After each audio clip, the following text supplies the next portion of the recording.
Going on? What's going on, YouTube? Welcome back to the Timeless Gallery, and today I want to discuss kind of like a part two to the vanishing point video that I made, and this is how to do a 3D drawing. Okay, and it's actually very simple. It's three. I'll just make sure the title 3D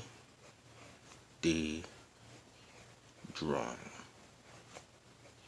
just so you know what we're talking about.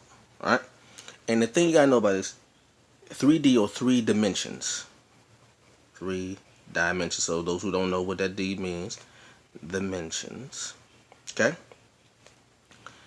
There are mainly three of them. So you have length, width, and height.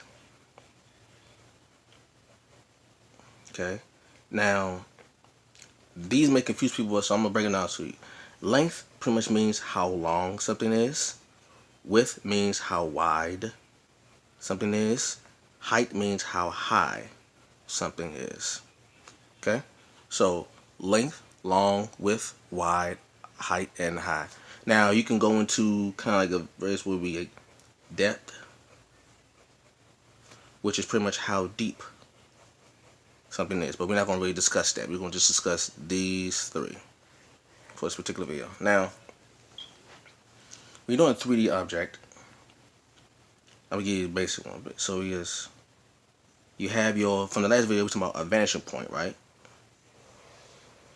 The vanishing point is the point where, according to your height, you can no longer see past that point. Whatever you're looking at vanishes as it goes into the horizon.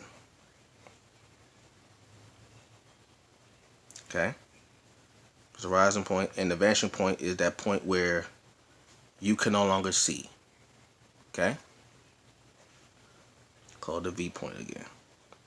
Now, when you're doing a three-dimensional object, what you want to do is you have your, when you're doing a two-dimensional object, is two, you have 2 points. You have the x-axis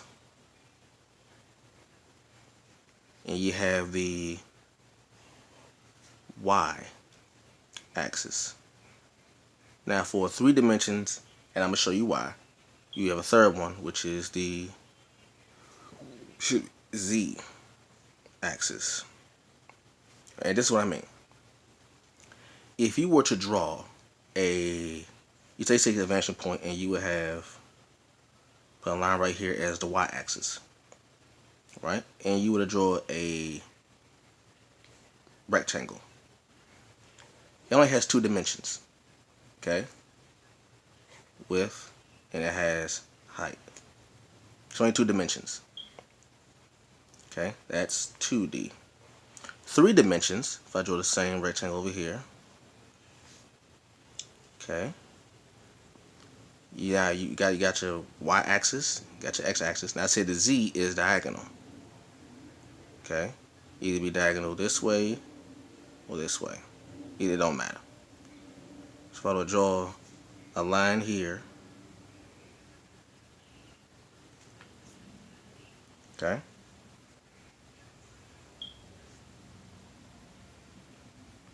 and the vanishing point, I say, is the point where everything meets, where you can no longer see it. Everything meets at the vanishing point. Now a 3D object. Now I break a 3D object down like this. Everybody who remembers this little trick right here? Who remembers this trick right here? You're making a cube.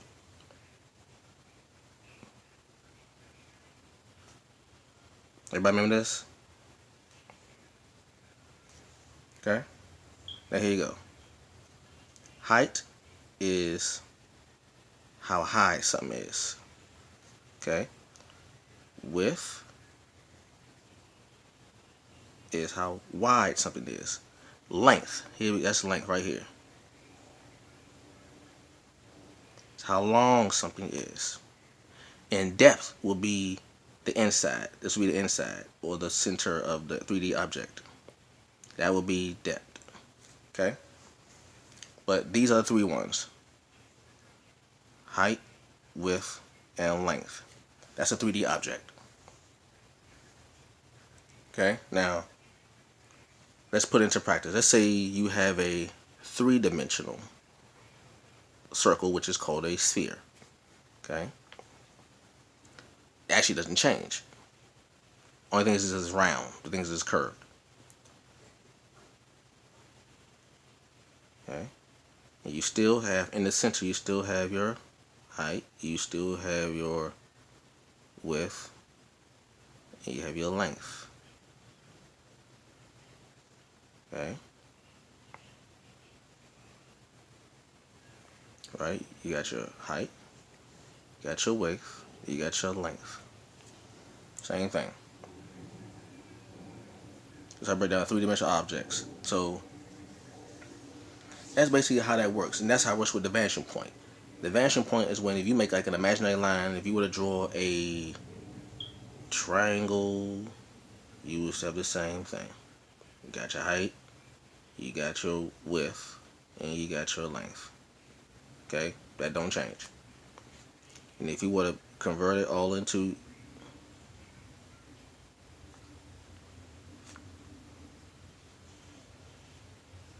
doesn't change. Like I said, now it depends on your point of view. Your point of view will determine your vanishing point.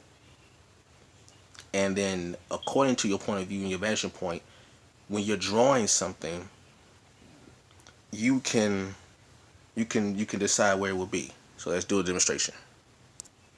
Now, here's a trick with drawing three-dimensional like spaces. We're gonna do the beach thing again. Okay? You got your sand. You got your ocean. I know it's like a line, but I'm gonna show you one. You got your ocean. And you have your sky. Okay? Now, let's say the vanishing point is here in the center.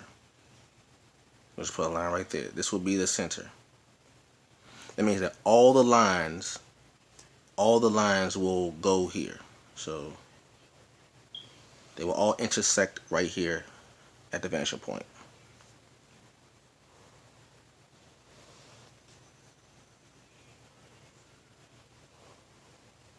Right? Now here's the thing.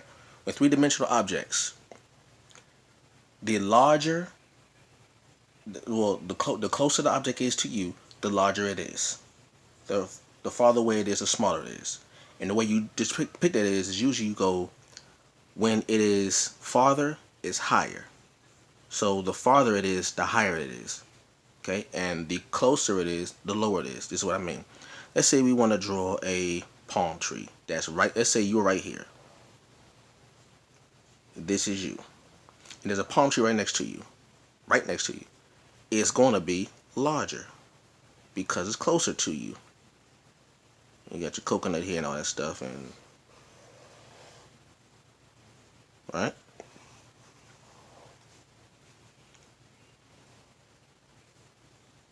Okay? It's closer to you, so it's larger. Now, let's say you want to do another coconut tree, but it's closer to the ocean. So it'll be farther away from you. So you put right here. See, it's smaller. Okay. Now let's say you have the ocean. Right? And you say you have a little dolphin out here somewhere. I don't know, I'm just guessing. Dolphin here somewhere.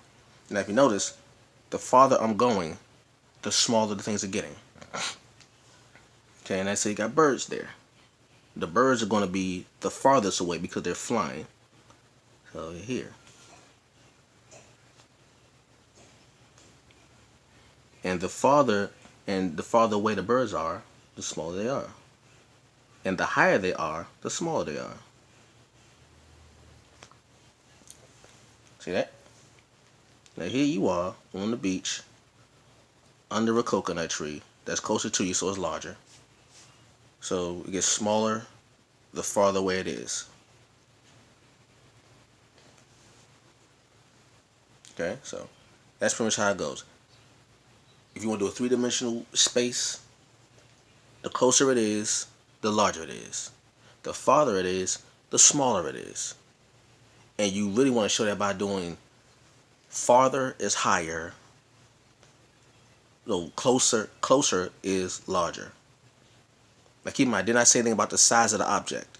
That's also a key factor. But usually the closer the object, the larger the object. The farther the object, the smaller the object. If you want to show depth, like you want to show how far away something is, like the depth of it, you make the smaller objects which are farther, you put them higher. You make the larger objects which are closer lower on the horizon point. Okay? On the horizon point. The point where everything meets. Everything I did met right here. Okay? That's basically how it goes. Hope y'all enjoy this video. Like, comment, subscribe, and share. Really hope you enjoy it. And hopefully it's instructive for you. Hope you can take something from this and learn from it. I will catch you all later. Peace.